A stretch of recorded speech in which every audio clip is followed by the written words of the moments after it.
League of Legends highlights, powered by ArcaneBet.com. Bet live on esports. We see very few awesome dudes these days.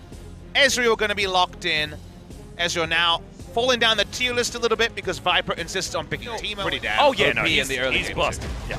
Speaking of busted, this could be bad times for Kane. Yeah, Umti trying to find this one. Doesn't get the seismic shove, but does get a lot of damage down onto Kane regardless. There's the flash from Sohan. Should be able to follow this one up for first blood, and Jinair on the board at 3.5 minutes. Kane goes down. The Asian Games represent a recent struggle for him is going down on some of these squishier top laners in recent memory.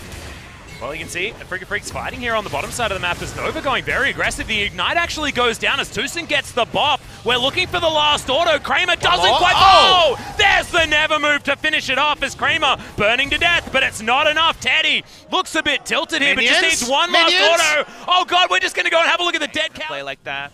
Well, you just rush past the minion wave, but still, Sohan decides maybe safest to ward. Gets hit by an undertow, and now Kane's able to follow up. One more auto, and Spirit's going to pick up that kill, so 2-1. Now in favor of the AFreeca Freecs. Schrodinger's bush there, unfortunately decided.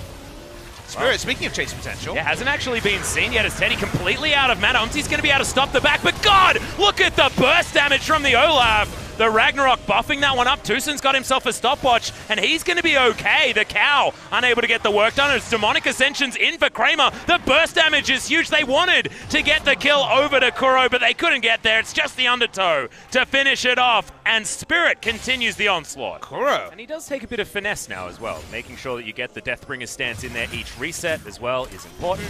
He does find himself the Infernal Chains. It's a good boot back coming in from Umti. He just gets flashed on for all of the damage. Kane's able to pick that one up. Cool guys don't look at explosions as good God. Yes, he does. A lot of damage.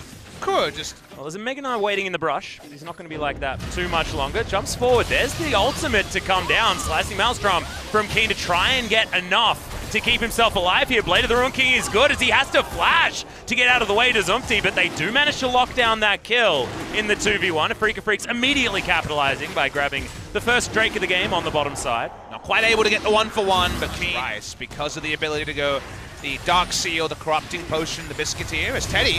Special delivery! That's a very dead Ezreal. It's now Grace actually trying to go toe-to-toe here with Kuro. Remember, he's sitting on the ultimate, so...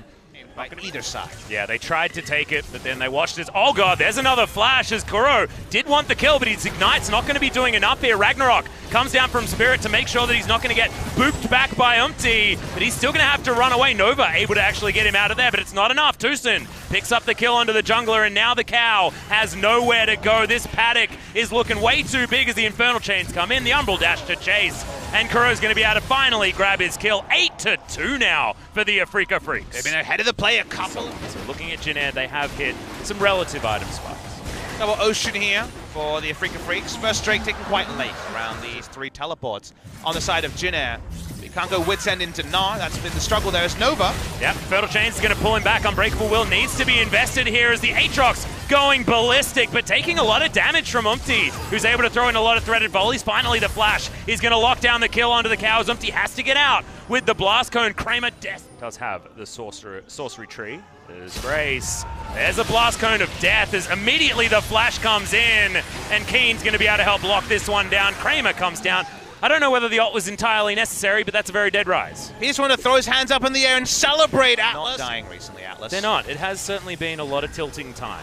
Here is Tucson, wants to find Grace. We'll get him with the body slam as Spirit is going to find the undertow there as well. Another party cast, but I have a feeling Grace is still in trouble. The flash body slam onto both members as Infernal Chains is going to be followed up on. Kuro's grabs that one, and now Teddy needs to be missed by all of these buttons that Kuro has. Umbral Dash gets himself over the wall there as well. As AFreeca Freecs, they do manage to grab the 1 kill, but Teddy's It's going to be a free Infernal. Turns out Rageblade Blade the Ruin King will do this one very quickly. Another objective. Freecs, it is not necessarily what this comp is good at, but Jinair, they have so much flexibility. Trishop Barrage is going to check the pit as Jinair are in a great position to try and grab it, but nope. The party cast like they should just take down this inhibitor as the first one off the rank. Baron buff still available. A lot of threat just from melee champions, and also if you draw an extra member bot, they got 4 turrets before the Baron went down. Might have even been 5, and yet still found a 4,000 gold plus Baron power. Yeah, the old 4,400 ain't bad.